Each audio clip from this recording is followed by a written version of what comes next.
నమస్తే, this is Murthy from Visakhapatnam. ఈరోజు 26 November 2024. అంటే డేట్ ఎందుకు చెప్తున్నానంటే, గత సుమారుగా ఒక 3 సంవత్సరాల నుంచి చెప్తున్నానండి. ఈ దృశ్యాన్ని మీరు గమనించే ఉంటారు. నేను ఎక్కడున్నానో కరెక్ట్గా మీకు తెలుస్తుంది కదా. ఇది నోవాటల్ హోటల్ ఆర్కే బీచ్ పక్కనే ఉందన్నమాట. అంటే ఈ డేట్ చెప్పడానికి కారణం కూడా అదేనండి. సుమారుగా 2 సంవత్సరాల క్రితం నుంచి నా వీడియోలు గమనిస్తే మీకు అర్థమవుతూ ఉంటుంది. ఇక్కడ రివెట్మెంట్ కట్టారండి. అంటే ఈ సముద్రం యొక్క ఒత్తిడికి, ఈ కెరటాల యొక్క తాగడికి ఒడ్డు అంతకంతకి కుచించిపోతున్న ఉద్దేశంతో ప్రభుత్వం వారు ఏదో దయదలిచి ఇలా కాంపౌండ్ వాళ్ళు కట్టారు. కాకపోతే చూడండి, చెప్పాను కదా, గతంలో వీడియో కూడా తెలియజేసింది. అంటే తాళం మరిచారు, గొల్లు వేచారు అన్న రీతిలో వ్యవహారం సందాగా ఉందండి. పెద్ద భారీ స్థాయిలో గోడ కట్టారు, బాగానే ఉంది. కాకపోతే పిల్లర్స్ అంటూ ఏం లేకపోవడం వల్ల చూడండి, టీజీగా అంత కాంక్రీట్ బీమ్లన్నీ కిందకి జాలువారాయన్నమాట, పడిపోయాయి.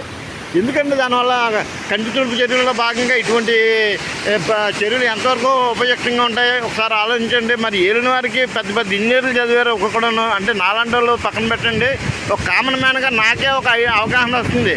ఇక్కడ ఫౌండేషన్ బాగుండాలి, లేదంటే పిల్లర్స్ ఉండాలి, అంటే బేస్మెంట్ బాగుండాలి. అటువంటి అంటే మామూలుగా మన ఇల్లు కట్టుకున్నప్పుడే చాలా బేస్మెంట్ విషయంలో జాగ్రత్త తీసుకుంటాం. అటువంటిది ఈ సముద్రపు ఒడ్డునాయి ఎల్లప్పుడూ ఈ సముద్ర కెరటాలు ఒడ్డును తాగుతూ ఉంటాయి. మనం ఎంత జాగ్రత్తలు తీసుకొని లక్షలు ఖర్చు పెట్టాలి.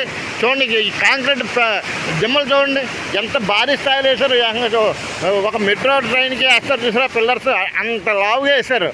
కానీ పిల్లర్స్ కాదు, బీమ్.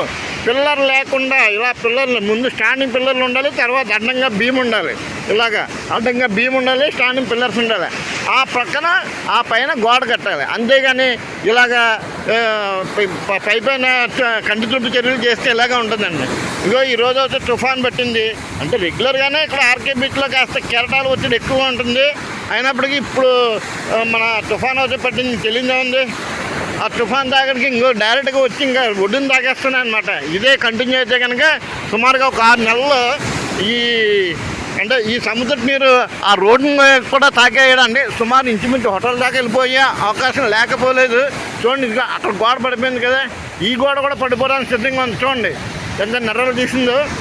కానీ ఏంటండి, నాకు అదే అర్థం కావట్లేదు. సివిల్ ఇంజనీర్లు, ఏఎంఎల్ చదువులు, బీఈ చదువులు, బీటెక్ చదువులు, పెద్ద పెద్ద డాక్టరేట్లు ఉన్నారు. అంటే ప్రభుత్వ రంగంలో ఇంజనీరింగ్ సెక్షన్లో సివిల్ ఇంజనీరింగ్లో ఉద్యోగం రావడం అంటే ఆషామాషి కాదు. నాలాగా అత్యవసర మార్కులు పాస్ అయినాడు కాదు. బాగా ఇంటెలిజెంట్లు ఉంటారు, చాలా తెలివైన వాళ్ళు ఉంటారు. అటువంటి తెలివైన వాళ్ళు చేసే పని అని నేను అడుగుతున్నాను అనమాట. మళ్ళీ దీని నిమిత్తం ఈ శకలాలను తొలగించడానికి ఒక కాంట్రాక్ట్ కావాలి. మళ్ళీ దానికి వేరే కొత్తగా నిర్మించడానికి టెండర్స్ కావాలి. ప్రజాధనం ఇంత రకంగా ఇంత భారీగా వేస్ట్ అవుతుంటే మరి ఏలిన వారికి మరి పాలనే తెలియాలి. అంటే నేను చేసేది విమర్శ కాదు, సద్విమర్శగా తీసుకొని ఇకనైనా దీని మీద తగు చర్యలు తీసుకుంటారని మీ అందరికీ బహిరంగంగా నేను రిక్వెస్ట్ చేస్తున్నాను. హర హర మహాదేవ్, శంభో శంకర, నమో నారాయణ, నమః ఓం నమః శివాయ.